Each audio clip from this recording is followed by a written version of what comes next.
For 7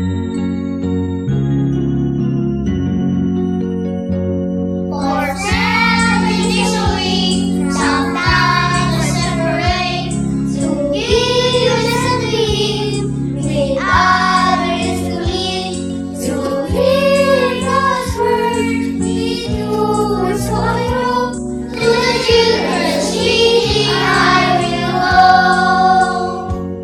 I will redeem my time to pray in God's name, the gift of what we need to come into play, to live a beautiful day, empowered by His grace. In the children's meeting I am blessed.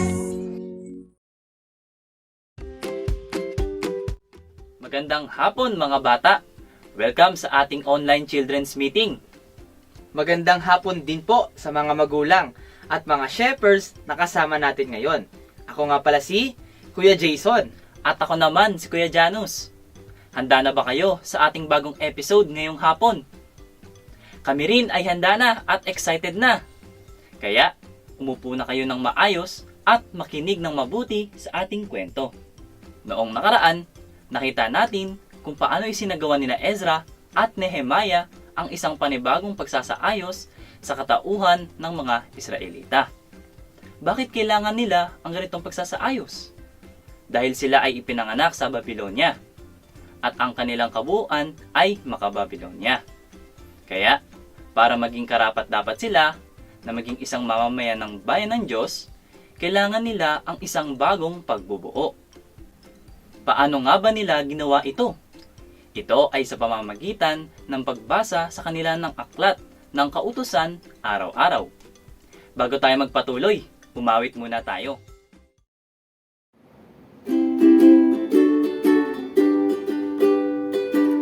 Mga bata, bago tayo umawit, basahin muna natin yung ating kanta ngayong hapon.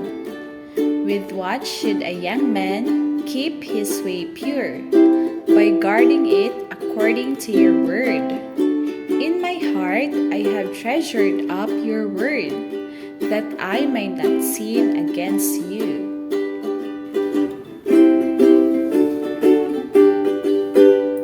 With what should a young man keep his way pure? By guarding it according to your word. In my heart I have treasured up your word, that I might not sin against you.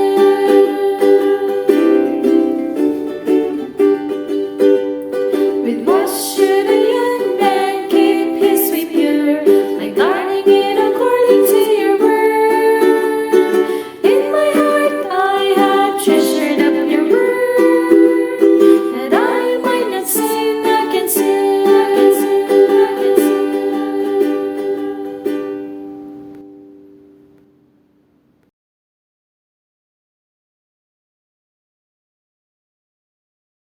Sa pagsasaayos ni Ezra at Nehemiah sa mga Israelita, nakita natin ang pagbubuo sa kanila upang sila ay maging isang bagong bansa sa pamamagitan ng pagbasa sa kanila ng salita ng kautusan. Nang nalaman nila ito, ang mga inapo ni Israel ay inihiwalay ang kanilang mga sarili mula sa lahat ng mga banyaga at tumayo na inaamin ang kanilang mga kasalanan at mga pagsalangsang ng kanilang mga ninuno at binasa ang kautusan ng Jehovah. Pinuri nila ang Diyos bilang ang tanging Diyos lamang na lumikha ng mga kalangitan, ng lupa at mga karagatan kasama ang lahat ng nakapaloob dito. At siyang pumili kay Abraham na naglabas sa kanya mula sa Caldea at gumawa ng isang tipan upang ibigay sa kanya at sa kanyang binhi ang lupain ng Canaan. Nakilala nila ang Diyos sa ganitong paraan at nagpuri sa Kanya. Gayon din, inisa-isa nila ang lahat ng mabuting ginawa ng Diyos sa kanilang mga ninuno sa kabila ng kanilang katigasan at kanilang pagtanggi na makinig sa mga utos ng Diyos. Kasunod nito, ginawa nila ang higit pang pag-amin ng kanilang pagiging masuwayin at pagre-rebelde. Inamin nila dahil sa kanilang katigasan, inihagis nila ang kautusan ng Diyos sa kanilang likuran at pinatay ang kanyang propeta. Kaya ginalit nila ang Diyos at ibinigay ang mabuting lupain at maging sila sa paglupig ng mga bansa at nabihag sa ibang lupain. Kaya sa panahon ng mga hari ng Assyria, sila ay nasa matinding pagdurusa. Gumawa rin sila ng isang nakasulat na kasunduan at sa kasunduan ay naroon ang mga pangalan ng kanilang mga pinuno, mga Levita at kanilang mga saserdote. Maging ang ilang mga tao, mga saserdote, mga Levita, mga tanod pintuan, mga mang-awit at mga tagapaglingkod sa templo. At sa lahat ng mga humiwalay sa mga tao ng lupain ay sumumpa at nangako.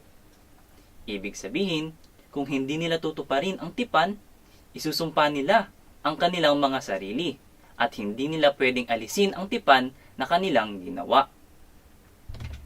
Sumang-ayon din ang mga tao na huwag nang singilin ang bawat utang.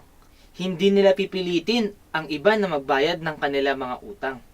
Kaya, sa ika-7 taon, hindi sila pinahintulutan na gamitin ang lupa at hindi pinapayagang maningil ng utang.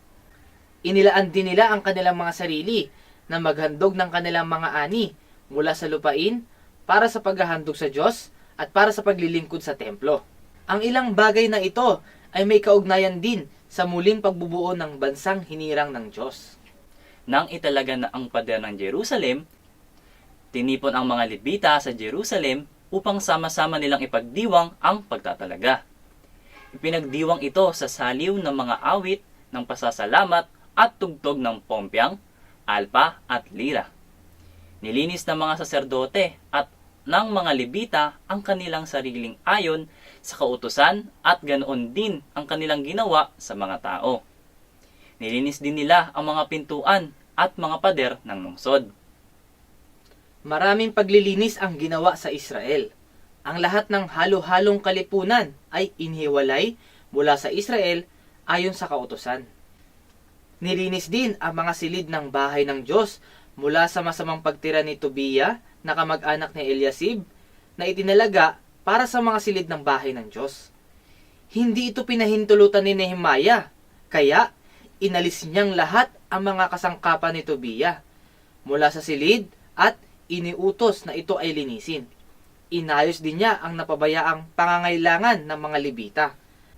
Pinatigil niya ang paglapastangan sa Sabat at inutos na isara ang mga pintuan ng Jerusalem at huwag bubuksan ito hanggang matapos ang Sabat. Inutusan din ang mga Levita na linisin ang kanilang mga sarili at bantayan ang mga pintuan upang pabanalin ang araw ng Sabat. Nililis din ang mga saserdote mula sa karumihan ng kanilang pag-aasawa sa mga bansa. At sa huli, nagtalaga si Nehemiah ng mga tungkulin para sa mga saserdote at mga Levita para sa paghahandog sa itinalagang panahon at para sa mga unang bunga. Kaya, sa paggawa ng lahat ng mga bagay na ito, hiniling ni Nehemiah sa Diyos na alalahanin siya at iligtas siya ayon sa kadakilaan ng kanyang kagandahang loob. Ngayon, tingnan natin ang mahalagang punto ng kwento. Una, nakita natin ang kahalagahan ng salita ng Diyos. Ang salita ng Diyos ang nagsanhi sa mga Israelita na aminin ang kanilang mga kasalanan at ihiwalay ang kanilang mga sarili sa mga banyaga. Mga bata, sana habang kayo ay lumalaki, magpatuloy kayong makinig sa salita ng Diyos upang kayo ay maibukod sa liwanag ng salita ng Diyos. Aminin natin ang ating mga kasalanan.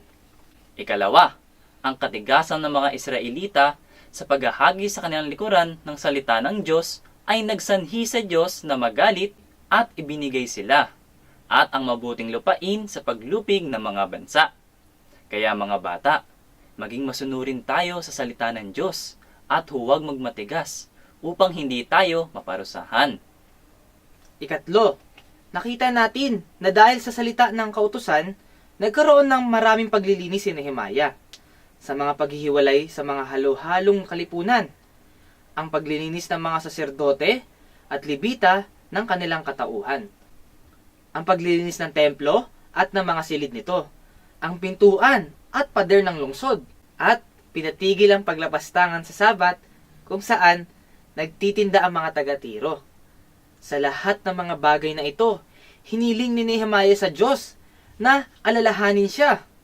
Mga bata, nakita natin na nais ng Diyos na ang kanyang bayan ay maging malinis. Kailangan natin ang salita upang tayo ay malinisan.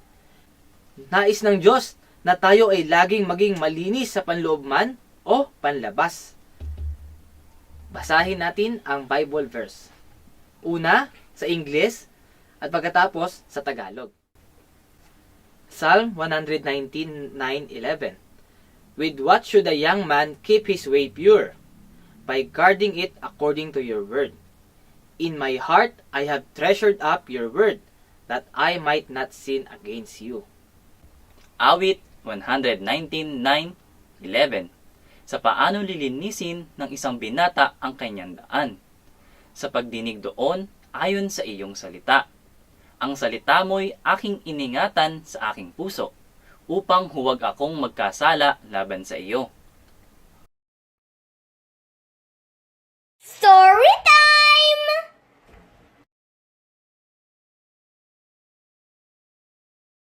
Masaya at may buong pamilya si Dan.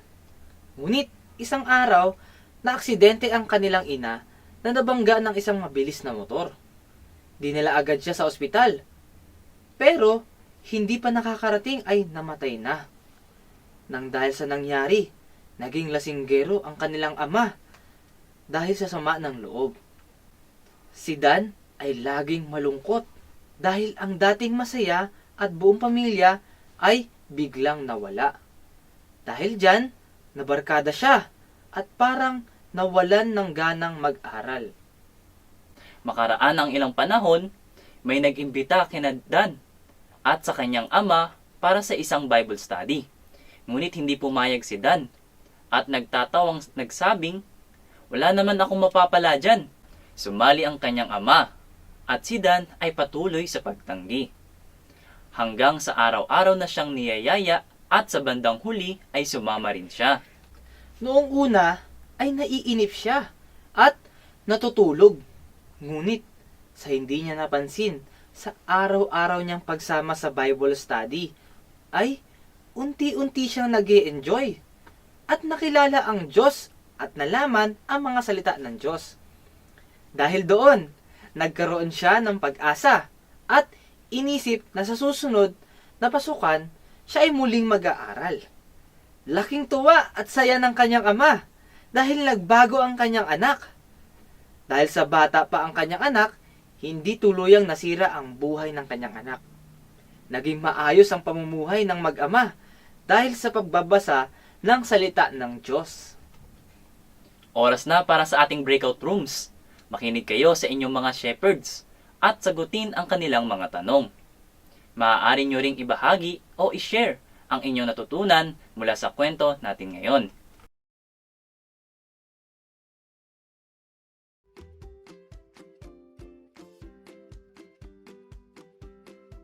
Sana mga bata, nag-enjoy kayo sa ating children's meeting ngayon. Bago tayo maghiwa-hiwalay, manalangin muna tayo.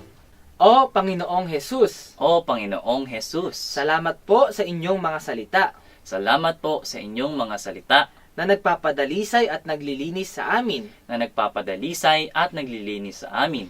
Nawa, pahalagahan namin ang inyong mga salita Nawa, pahalagahan namin ang inyong mga salita sa aming mga puso sa aming mga puso upang hindi kami magkasala laban sa inyo. upang hindi kami magkasala laban sa inyo. Amen. Amen. Oh mga bata, hanggang dito na lang muna ang ating meeting. Pero, huwag kayong mag-alala dahil magkikita-kita muli tayo sa susunod na Sabado sa ganap na 2:00 hanggang 3:00 ng hapon dito sa ating online children's meeting. Para sa mga episodes na gusto nyong muling pakinggan, pumunta lamang kayo sa YouTube at isearch ang CIM Online Children's Meeting.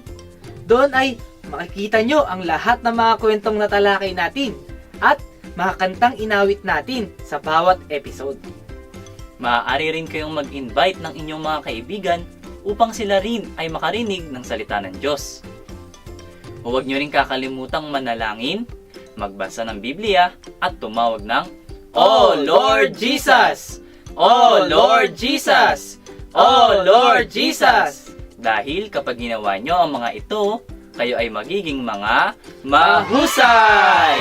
Paalam! Hanggang sa muli!